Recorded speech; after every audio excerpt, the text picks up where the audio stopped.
Hi there, and welcome to How to Meditate. This video is going to literally be a how-to with a bunch of tips and tricks, recommendations, but not going to be an actual meditation itself. I'll save that for a different file.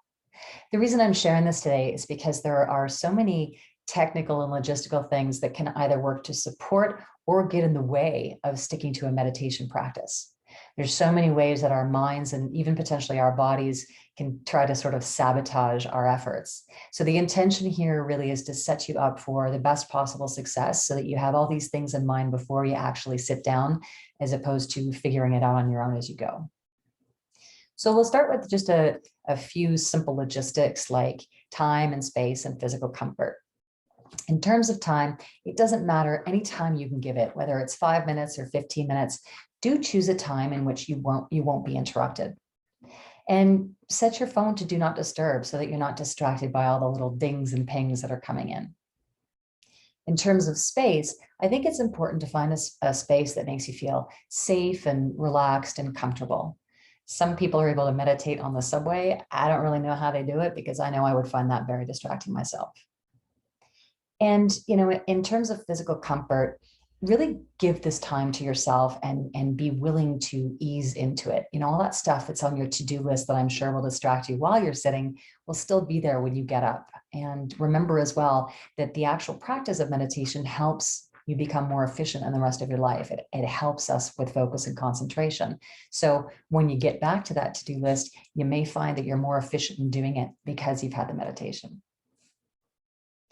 In terms of posture, choose a posture that feels good to you and feel free to play around with it a little bit to see what works best. The most common three are seated, lying, or standing. And whichever posture you choose, the aim is to keep your spine straight but neutral. So sort of think confident, not uptight.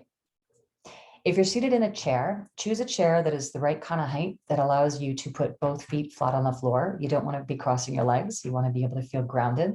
And don't slouch back either. Like try sort of aim to sit in the first, like the front part of the chair so that you can keep your spine nice and straight. My favorite posture personally is on the floor with a cushion under my butt to tilt my pelvis forward so that a straight spine is no effort. I find if I sit flat on the floor without a cushion, my back kind of wants to round and it's more of an effort for me to keep it straight. You can cross your legs. You don't have to cross your legs if you're on the floor. I do find that for me, one of my feet always falls asleep if I keep my legs crossed. So I just sort of have one leg in front of the other, if that makes sense.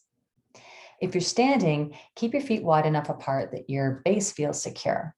Note that a lot of people feel a little bit off balance when they close their eyes if they're standing, so they tend to want to sway back and forth, which is actually totally fine, and it can even be the object that you focus on. And finally, if you're lying down, make sure that you're lying on a flat surface that's comfortable and going to keep your spine straight. So you don't want to lie down on like a mushy bed. You might want to put something underneath your knees to offset that natural curve of your back. One thing to be aware of in the lying posture, though, if you're even the slightest bit tired, as most of us often are, you will run the risk of falling asleep. Not a bad thing, no judgments here, but just something to be mindful of. So even more than physical comfort, it's probably really important to talk a little bit about what the mental experience will be like. So remember, this is an exercise in concentration and focus. It's like mental gymnastics or mind training, if you will. So it's not really supposed to be easy. It takes a lot of practice, and even the most seasoned practitioners have good days and bad days and find that sometimes they can't focus for more than a couple of moments at a time. And that's completely fine. That it's the getting there that counts. One of the misconceptions about this practice is that it's relaxing. And while it can lead to a more relaxed state because it does work to quiet that perpetual monkey mind chatter, the exercise itself, actually, it takes a bit of effort. Mindfulness means to be fully present to the moment that is unfolding right now. So if you're listening to a guided meditation, you'll probably be prompted to choose an anchor to keep coming back to. So every time you realize your thoughts have wandered off, and they will, you keep coming back to whatever that anchor is. And the anchor is something that is happening right here in this moment.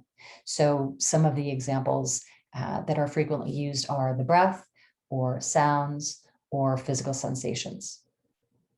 If you find that the guidance that you're being given isn't available to you for whatever reason, you don't have to follow it. For example, you don't have to close your eyes if you don't want to close your eyes, but it is a good idea to at least lower your gaze to just in front of you so that you're not distracted by things that fall into your range of sight. A lot of beginners find it hard to follow their breath without tending to manipulate it and end up feeling dizzy in the process. And in fact, I was one of those people. I had a very hard time following my breath without changing it. So if that happens, you can choose something else. You can choose, I chose a combination of sounds and physical sensations and went back and forth between them. It doesn't matter what the anchor is, again, as long as it's happening right now in this moment. And remember, your brain was designed to think, to have thoughts. You can't stop your brain from thinking any more than you can stop your heart from beating or your lungs from breathing. So the idea is to become aware of your thoughts so that you control them, they don't control you. And you will get distracted. You'll find that your mind has wandered off from the anchor. And as soon as you realize that, that's the opportunity to refocus. That's the bicep curl. That's the thing that will get stronger and you'll get better at. And as you keep doing this again and again and again in the practice, you'll find that it's not only during the practice, but also in your regular life that you'll start to become more aware of the thoughts. And if you realize your thoughts have taken you down a path of negativity or worry or anxiety, you'll actually have the ability to sort of right yourself and choose to think differently. So mindfulness includes many different kinds of qualities like patience, non-judgment, openness, curiosity, attention. Let your experience be what it's going to be, and don't berate yourself or tell yourself that you're not good at it if it feels like you just don't get it. There's plenty of time for self-criticism in the rest of your day. Use this as an opportunity to practice something without expectation, without evaluation. And if you do find a critical voice coming up, use that as the point of observation. Oh, hello, critical thought. I see you, but I don't really need you right now. I'm going to turn back to my breathing. Thank you. I've heard Jack Kornfield liken bringing your attention back again and again to training a puppy. So treat the puppy with kindness and know that it's with gentle repetition that eventually the puppy will learn. Other thoughts, you might like to set an intention before you dive in. Something like, I am gifting myself this time and I have no expectations. Or I will be kind to myself for this next 10 minutes and give myself permission to be imperfect. And remember that consistency is key. The science shows that the benefits of sitting a few minutes every day is better than if you were to sit once for an hour a week. It's much like the gym analogy. It's better to do a little bit every day than it is to try to do it all at once. And it can take a while before this becomes a regular habit. So one of the ways to increase the chances of it becoming a habit is to link it to something that's already part of your daily routine. So like after you brush your teeth or exercise or after you tuck your kids into bed at night. It's consistency that really matters. And if you aren't totally consistent and you miss a day here or two, don't beat yourself up about it. Just pick up where you left off. And just a couple of final thoughts. Don't be surprised if this feels uncomfortable, especially at first.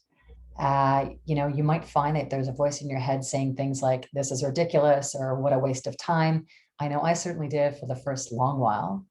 And there might be all kinds of reasons that I won't get into here as to why there's a part of you that's resisting the practice. Just, again, notice the thoughts, thank them for their 2 cents, and come back to your anchor. You won't be perfect at it right out of the gate or even down the road, frankly, because really there's no such thing as perfect. This is a practice. This isn't something to perfect. And much like the physical workout, the only bad meditation is the one that you didn't do. So I hope this has been helpful. If you have any questions, feel free to drop me a line. I'll do my best to answer, and happy meditating.